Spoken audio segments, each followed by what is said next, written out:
Proper communication. Kasi minsan hindi lang sapat yung communication. Magkaiba kayo ng environment na kinalakihan. Hindi palagi na dapat panalo ka. Mas makikilala mo yung partner mo kapag open kayo and honest kayo sa isa't isa. Hello everyone! Welcome back sa Break Tambayan! Dito sa I Can Breakthrough. Ako si Breaker Ina. At ako naman si Breaker Josh. At dahil love month ngayon, ang pag-uusapan natin walang iba kundi ang larangan ng pag-ibig. Kaso nga lang, pagdating sa ganyang usapin, meron tayong iba't ibang mga opinion. Katulad na lamang sa length ng relasyon. May mga relasyon na pangmahabaan, pangmatagalan. Pero may mga relasyon din naman na pangsaglitan lamang. Pati sa standards, iba-iba rin, depende sa tao. Pero I think we can say na merong mga bagay about love that we can all agree on. Kaya naman, ang goal ng webisode nito ay sagutin. Ano bang qualities ang importante sa isang healthy relationship? Kaya naman sa episode na ito, nag-interview kami ng mga tao. Watch this!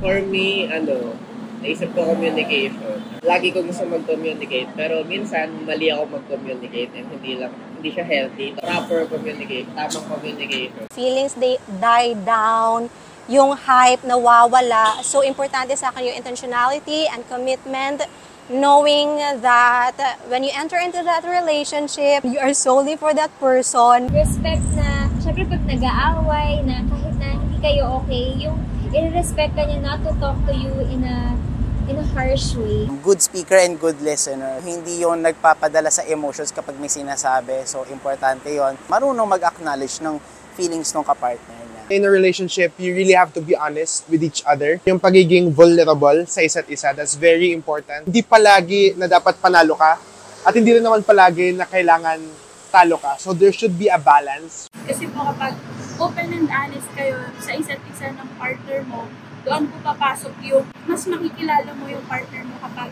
open kayo and honest kayo sa isa't isa. Magkaiba ng ugali, magkaiba ng paniniwala, magkaiba kayo ng environment na kinalakihan. Lagi namang may disagreement sa relationship. But in every relationship nga, kailangan you have to agree to disagree. Kapag na-communicate well ng both parties yung mga concerns nila, that will lead na magkakaroon ng magandang solution. Personally kasi, I believe na dapat tatlo kayo sa relationship. Ikaw, yung partner mo, tsaka si Lord para maging healthy yung relationship. Yun lang. Alam mo sa panahon ngayon, dapat yung mga taong pipili natin, yung mga taong paninindigan na yung pagtulog. Hindi yung pwede sa simula lang. Hoy! Nagustuhan ko dun is, sagot ni Ate Girl na selflessness. When you have a relationship, we always think na kailangan mahalin niya ako, kailangan maramdaman ko na hindi ako lonely. And that's part of being in a relationship. Pero at the same time, it's not just about that.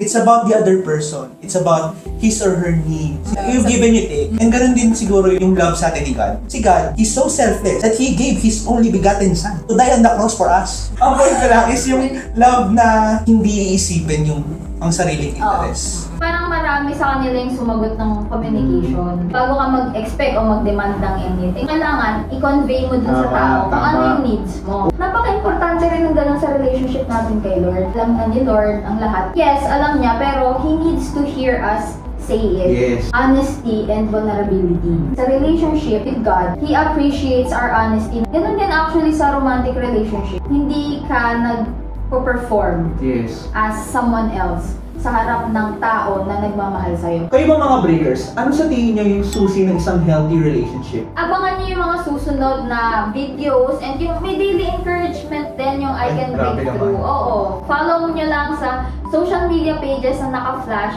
sa screen nyo. Again, I am Breaker Ina. And I am Breaker Josh, and this is Break Tambayan!